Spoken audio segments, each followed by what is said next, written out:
Hello everyone, Sunday special হয়ে যাক ice cream. নিয়ে নিলাম ফ্রেশ ক্রিম, সেটাকে ভালো করে হুইপ করে নিলাম। এবারে এর সাথে মেশাবো কনডেন্সড মিল্ক। জানোই তো আমার ধৈর্য খুব কম, তাই রাজ একটু হেল্প করে দিল, এই আর কি। এবার কনডেন্সড মিল্ক আর ক্রিম দুটোকে ভালো করে হুইপ করার পর চলে এলো ওরিও বিস্কিট।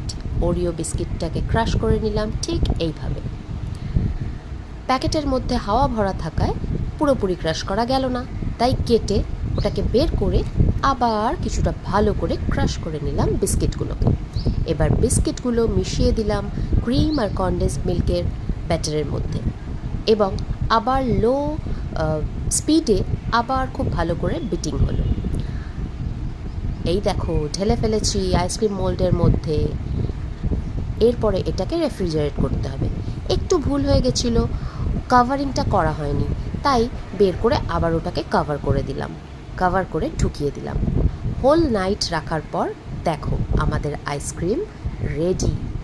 একদম দারুণ দেখতে, ওয়াও! জাস্ট খেতে কিরম সেটা তোমরা দেখে নাও আমার মেয়ের এক্সপ্রেশন থেকে, এবং তারপর জানিও যে কীরকম হতে পারে এটা। এক্সপ্রেশনটা কিন্তু খুব ফানি। দেখো আইসক্রিম খেয়ে মানুষের এরম এক্সপ্রেশন হতে পারে, বলো তো দেখি। দেখো এবার এ কি